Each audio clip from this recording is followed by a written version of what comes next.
అమ్మ కొట్టిందా? తోటకెళ్ళావా? పండు తెచ్చావా? గూట్లో పెట్టావా? గుటుక్కు మింగావా? నాన్న నాన్న నాకు ఒక కథ చెప్పవా? ఇప్పుడు నాకు చాలా పని ఉందమ్మా, వెళ్ళి మీ అమ్మని అడుగు. అమ్మ అమ్మ నాకు ఒక కథ చెప్పవా? నాన్నని చెప్పమంటే చెప్పట్లేదు. అవునా, పనుందన్నాడా? నాకు తెలుసు, సీఎం కూడా ఇంత బిజీగా ఉండడు. నాకు ఇప్పుడు వంటింట్లో చాలా పని ఉందమ్మా, వెళ్ళి మీ నానమ్మని అడుగుపో. మీ ఇద్దరు ఎప్పుడు ఇంతే, కథలు చెప్పరు, పాటలు పాడరు. నానమ్మ నానమ్మ నాకు ఒక కథ చెప్పవా? నా చిట్టి తల్లి, నా బుజ్జి తల్లి, అలా పెరట్లోకి వెళ్ళి చెప్పుకుందాం పదమ్మ.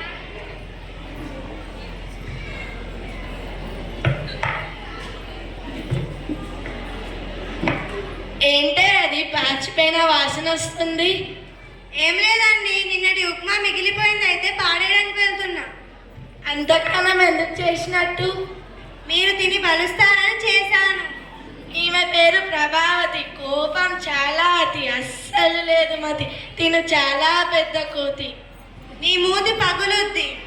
అబ్బో, అయినా ఇంత చేసి పడేసే బదులు ఆ ముసలానికి పెడితే పోలే. అత్తయ్య, ఓ అత్తయ్య, ఇదిగోండి అత్తయ్య ఉప్మా.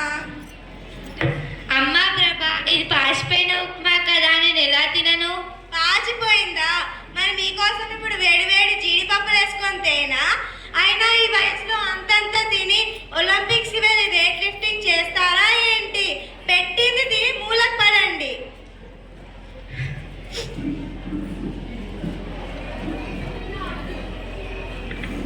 ఏమైందే?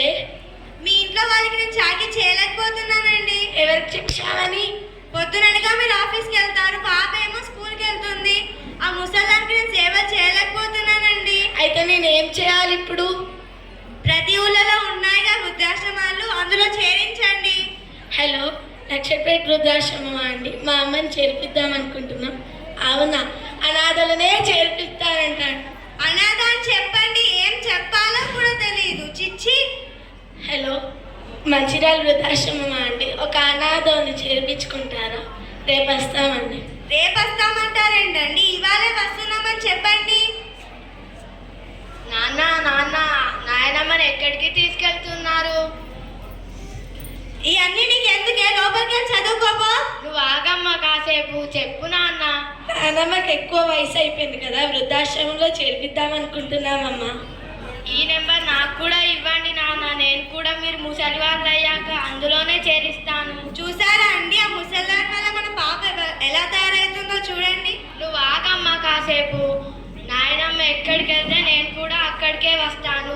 నాయనమ్మ కథలు చెప్తుంది, పాటలు పాడుతుంది. మీరిద్దరు చెప్పమంటే పనుంది పనుందని తప్పించుకుంటారు. ఇందాక పాసిపోయిన ఉప్మా నాయనమ్మకి ఎందుకు ఇచ్చావమ్మా?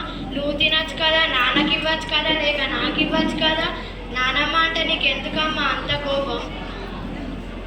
మా తప్పు మేము తెలుసుకున్నామమ్మా, మమ్మల్ని క్షమించమ్మా. నన్ను కాదు క్షమించమని అడిగేది, వెళ్ళి నాయనమ్మ దగ్గరకు. మమ్మల్ని క్షమించండి అత్తయ్య. వెరీ గుడ్, లేవండి, క్షమించింది మా నాయనమ్మ బంగారు తల్లి. దయచేసి ఏ వృద్ధులని కష్టపెట్టకండి. ఒకవేళ మీరు కష్టపెట్టితే పెద్దయ్యాక మీ పిల్లలు కూడా అదే పని మీకు జరుగుతుంది.